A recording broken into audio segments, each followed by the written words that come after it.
Well, welcome, folks, to this edition of the 700 Club. If President Trump has his way, you and all of us will have more money in our collective pockets, and businesses will have more money to expand, create jobs, and pay higher wages. Those are the goals behind the president's tax cut plan. The president's team also wants to make your taxes simpler and easier to file. That's a hallelujah.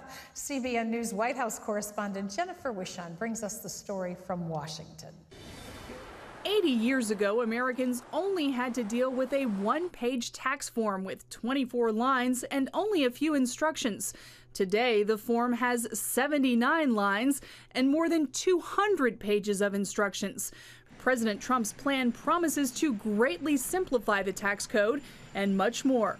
We are going to cut taxes for businesses to make them competitive, and we're going to cut taxes for the American people, especially low and middle income families.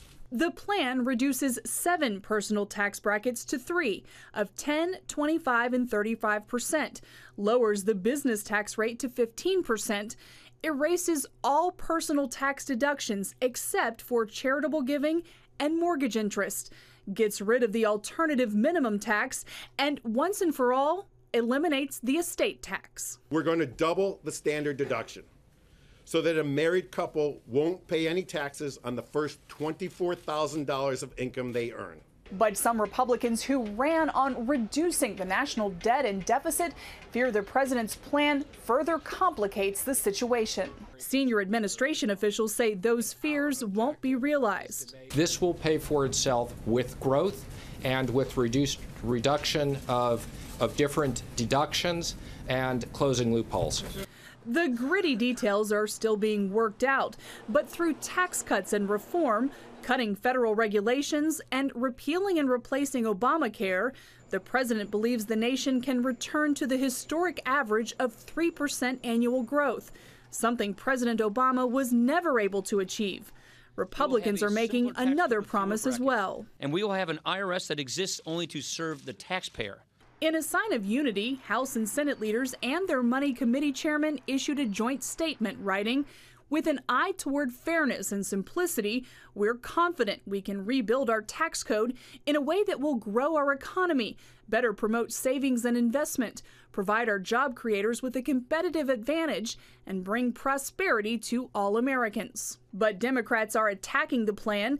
Pennsylvania Senator Bob Casey, a Democrat who sits on the Senate Finance Committee, calls the president's plan a massive tax giveaway to millionaires, billionaires, and big corporations at the expense of middle-class families. And those Democratic criticisms could mean Republicans will be on their own when it comes to passing the biggest attempt at tax reform and tax cuts since Ronald Reagan did it more than 30 years ago. Well, you know, Jennifer's with us right now from the White House. And Jennifer, I'm so sick of hearing this mantra, well, it's a tax cut for the rich. They're going to double the standard deduction for the poor people, for starters. What do you think? Yeah, well, you know, I can tell you, Pat, this is off to a good start. The president, of course, wanted this outline of his tax plan to get out before his 100 days are over without all the details. But yesterday, Speaker Paul Ryan said that this is very much in line with what he wants to see. And we're going to see the White House working very closely over the next weeks with both the House and the Senate Money Committees writing the details of this legislation so that there's really buy-in from the ground floor. Because as you remember, with the health care bill, there was, you know, the conservative folks in the House felt left out because they weren't part of that writing process. So they're really trying to do this the right way, and it's off to a great start. I think that, you know, so far so good right now. Obviously, they can pass it in the House, which is the tax writing body, and we've talked to the chairman of the House Ways and Means Committee. He's got a superb plan, so they'll dovetail together.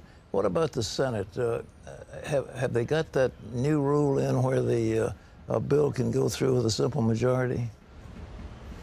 Well, you know, they're hoping they're going to need some Democrat support for this, and the Democrats, we've heard some Democrats already coming out against this. But again, you know, we're still waiting for the details, Pat. And you know, Americans just did their taxes, and I don't know any American who doesn't want to have a simpler tax code. I mean, you don't want to feel like you have to go to an accountant to figure out how to do your taxes.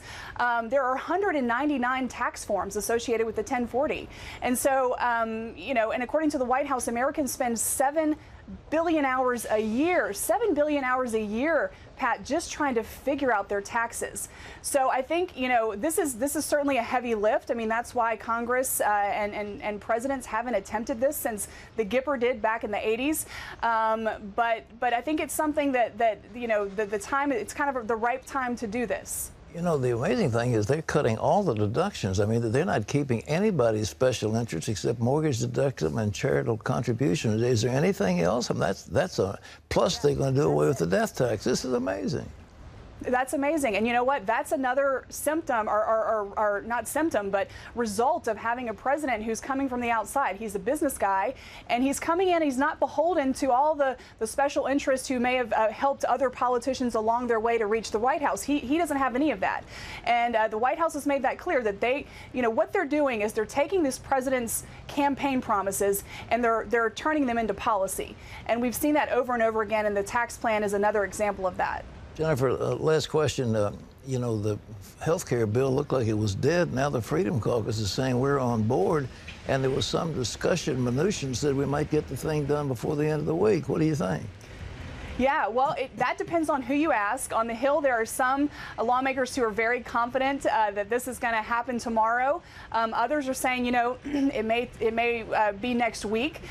One thing is for sure, Speaker Ryan is not going to put this out there until he has the votes this time, but they are getting very, very close, and this will be a big victory for this president and for House Republicans. Thank you. Jennifer Wishon reporting from the White House. Thank you very much. Terry. Well, you know, one of the things interesting about this is they're talking about the fact that this is such a radical move, and it hasn't happened since the Gipper, but everybody loved the Gipper during the election process, of course. both sides of the aisle. He was dealing, he didn't have near the firepower that Trump has, because he had a Democrat, you know, Tip O'Neill as Speaker, so they got that thing through wonderfully. And I believe that this time it's going to go through as well. I think the Republicans are going to say yes, stand in line. It'll go through the House. And in the Senate, I just can't imagine a Democrat standing up for higher taxes. They say, well, oh, we're trying to protect the budget so we don't run deficits. Well, the Congressional Budget Office is notoriously bad about scoring these things because they refuse to contemplate that any tax measure of this nature, cutting taxes, will spur growth. And they don't build the growth into their figures. It's only what we've seen in the past that's going to come in the future.